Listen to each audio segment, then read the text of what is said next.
Have you ever wondered what happened in the Pride Lands during Scar's reign? The Lion King shows us Simba's happy-go-lucky life with Timon and Pumbaa, and then suddenly, he returns to a desolate, barren wasteland. But what actually went down during those years? The movie doesn't spell it out, but the musical and the extended universe give us some chilling clues. Today, we re-dive in deep into the shadows of the Pride Lands to uncover the dark story of Scar's tyranny and the curse he brought upon the land. It all started with that fateful stampede. Mufasa is gone and Scar, with his hyena allies, seizes the throne. His first royal decree, to blend the lions and hyenas into one community. On the surface, it sounds almost progressive, right? A new era of inclusion. But Scar's real motive was far from noble. He wasn't uniting two species. He was solidifying his power base. The hyenas, long banished to the shadows, were now his enforcers. His private army and their insatiable hunger was about to become a major problem. The lionesses, led by Sarabi, were immediately suspicious. They knew Scar. They knew his ambition and his resentment. Nala, just a cub at the time, saw the fear in her mother's eyes. The Pride Lands had always operated on a delicate balance, the circle of life. But Scar didn't care about balance. He cared about power. He declared that anyone could take what they wanted, whenever they wanted. The hunt was no longer for sustenance. It was for sport. This was the first crack in the foundation of their world. As the years passed, the consequences of Scar's "take what you want" policy became terrifyingly clear. The herds, once vast and plentiful, began to dwindle. The hyenas, now unchecked, were hunting indiscriminately, causing the wildebeest, zebra, and antelope to flee the Pride Lands entirely. The grasslands turned to dust, the waterholes dried up. The circle of life wasn't just broken, it was being systematically dismantled. The land itself seemed to be dying, mirroring the darkness in its new king's heart. This is where the musical The Lion King on Broadway adds a chilling layer to the story with a song called The Madness of King Scar. As the food disappears, Scar becomes increasingly paranoid and unhinged. He wants a queen, an heir, to secure his legacy. His gaze falls on Nala, who has grown into a strong and defiant lioness. He tries to force her to be his queen, promising her a life of privilege while the rest of the pride starves. It's a terrifying scene that shows just how depraved he's become. He's not just a bad king, he's a predator in every sense of the word. Nala, of course, refuses. She wants nothing to do with him. Enraged by her rejection, Scar banishes her. "You'll be exiled," he snarls, "or you'll be my queen." Nala chooses exile, seeing it as her only chance to find help. Her escape is a pivotal moment. It's an act of rebellion born from desperation. She's not just running for her life, she's embarking on a quest to save everyone she left behind. This is the journey that will eventually lead her to a long-lost friend in a jungle paradise. Meanwhile, back in the Pride Lands, things go from bad to worse. A severe drought grips the land. In the original script and storyboards, there's a deleted scene where Scar has a conversation with his Zazu, who he's imprisoned in a ribcage. Zazu tries to reason with him to make him see the devastation he's caused, but Scar is completely detached from reality. He's obsessed with his perceived rivalry with Mufasa, even in death. He can't understand why the lionesses don't love him, why the land won't obey him. He blames everyone but himself. The lionesses are starving. Sarabi, as the former queen, confronts Scar. She tells him there's no food left, no water. They have to leave Pride Rock. Scar's response is pure fury. How dare she compare him to Mufasa? In his mind, Mufasa was the beloved king, and he's just Scar. His insecurity fuels his rage. He strikes Sarabi, a shocking act of violence that shows how far he's fallen. It is at this exact moment that thunder claps, and a figure appears on the horizon. It's Simba. He's returned. The final confrontation isn't just a physical battle. It's a fight for the soul of the Pride Lands. When Simba finally forces Scar to confess his crime, admitting he killed Mufasa, the spell is broken. The truth is out. The lionesses, who had been forced into submission, rise up. The fight that ensues is chaos. Lions against hyenas, a desperate struggle for survival. And what about the hyenas? Scar's loyal followers. When the tide turns against him, Scar does what he always does. He betrays them. He tries to pin the blame for everything on them, calling them the real enemy. But they heard him. They heard the betrayal. In the fiery climax, after Simba casts him from Pride Rock, it's not Simba who delivers the final blow. It's the hyenas. They surround their former leader, their laughter turning from manic to menacing. They were his tools of terror, and in the end, they became his executioners. A fitting end for a king who ruled through fear and deception. With Scargone, the curse is lifted. As the rain begins to fall, it's like the land itself is breathing a sigh of relief. It washes away the dust, the decay, and the darkness of Scar's reign. It symbolizes a cleansing, a new beginning. Simba takes his rightful place on Pride Rock, and with his roar, he restores the circle of life. The healing process begins, the herds return. The grass grows green again. The shadow has passed. It's a powerful reminder that even after the darkest times, life can and will find a way to flourish again. So, the years of Scar's reign were a true dark age.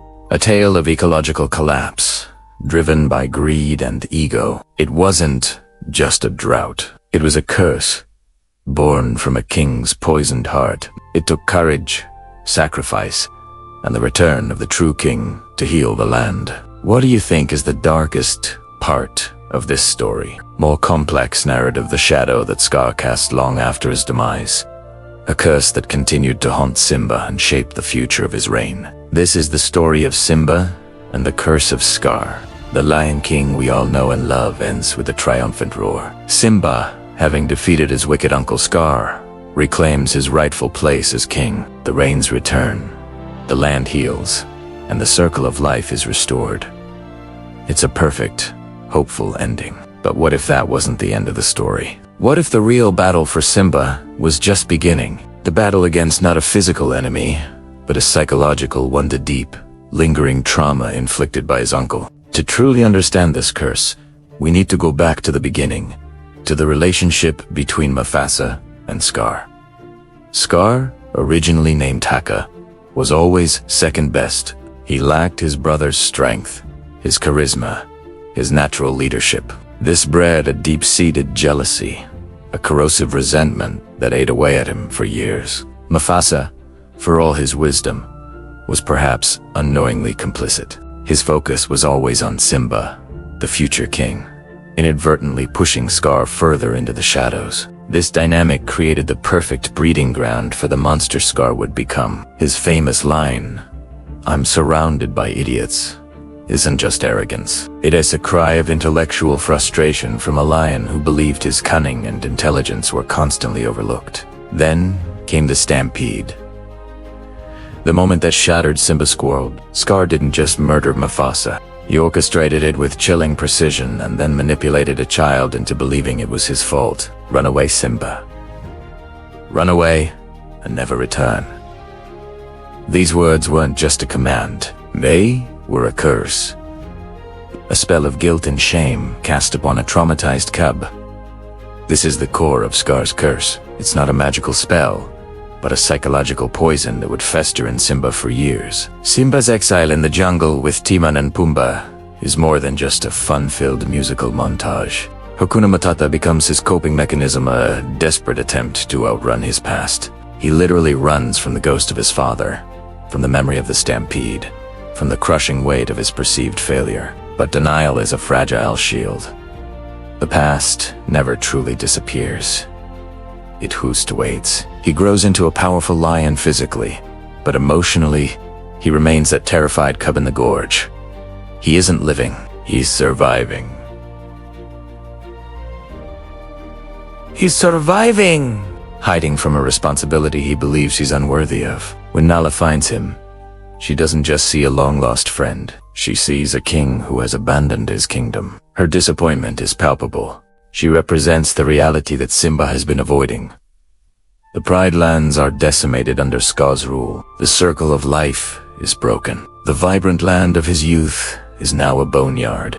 This is the physical manifestation of Scar's legacy: destruction, decay, and despair. Scar's reign was one of pure selfishness. He allowed the hyenas to overhunt, depleting the resources and throwing the entire ecosystem into chaos, all to satisfy his own ego and greed. The turning point for Simba comes with Rafiki's intervention and the vision of Mufasa in the stars. Remember who you are. This isn't just about remembering his royal lineage. It's about remembering the cub who loved his father, the prince who was destined for greatness before Scar twisted his reality. It's a call to confront the trauma, to break the curse of guilt. Mufasa's spirit reminds him that his identity is not defined by his biggest mistake, but by his potential for good.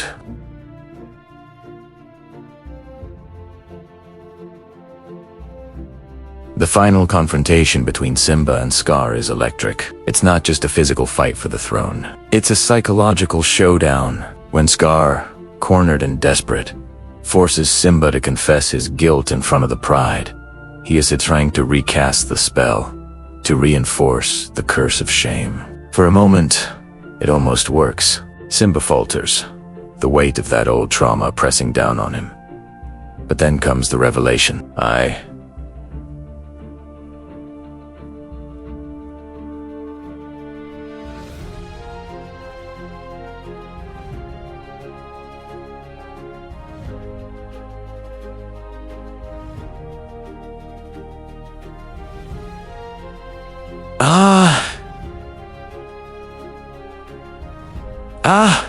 Killed Mufasa. The truth, finally spoken, is what shatters the curse. The burden of guilt lifts from Simba's shoulders, replaced by righteous fury. The power dynamic shifts instantly. Scar's greatest weapon, Simba's guilties, gone. With Scar defeated, and the hyenas driven away, Simba San's pride rock. The rain washes away the dust and decay, symbolizing a cleansing not just of the land, but of Simba's soul. But does the story truly end there? Can a trauma that profound ever be completely erased? I don't think so. The curse of Scar lives on, not as a haunting presence, but as a lesson etched into Simba's very being. Think about Simba as a king and a father. His experiences would have made him profoundly different from Mufasa. Mufasa was confident, perhaps even a bit naive about the darkness that lurked in his own family. Simba, on the other hand, would rule with a constant awareness of how easily things can be lost. He would be more cautious, perhaps even overprotective, especially with his own cub Kiara. This is where the sequel, The Lion King 2, Simba's pride becomes so fascinating. Simba's fear of losing Kiara, his deep-seated distrust of the outsider's lion's loyal to Scar is a direct result of his trauma. He sees the shadow of Scar in Kovu, the young lion chosen to follow in Scar's footsteps. His mantra, "We are one," is a direct response to the division Scar created. He's desperately trying to hold his family and his kingdom together, terrified that the cycle of hate will repeat itself. The curse of Scar has evolved. It's no longer about personal guilt, but about a generational fear. A king's struggle to prevent history from repeating itself. Simba's journey is one of the most powerful arcs in storytelling. It's a journey from guilt-ridden exile to a wise, if wary, king. He doesn't just reclaim his throne, he reclaims his identity. He breaks the psychological chains his uncle bound him with and transforms that pain into wisdom. He learns that true leadership isn't about being perfect or fearless. It's about facing your demons, acknowledging your past, and striving to build a better future despite the scars you carry. The shadow of Scar never completely fades. It serves as a permanent reminder of the fragility of peace and the corrosive nature of jealousy and hate. But by confronting it, by learning from it, and by teaching his daughter a different path, one of unity and forgiveness, Simba ultimately triumphs over the curse. He ensures that Scar's legacy is not one of eternal darkness, but a cautionary tale that strengthens the circle of life for generations to come. What do you think? Is Simba's greatest battle against Scar or against himself? Let me know your thoughts in the comments below. If you enjoyed this deep dive, don't forget to like, subscribe, and hit that notification bell for more content. Thanks for watching, and we'll see you in the next video.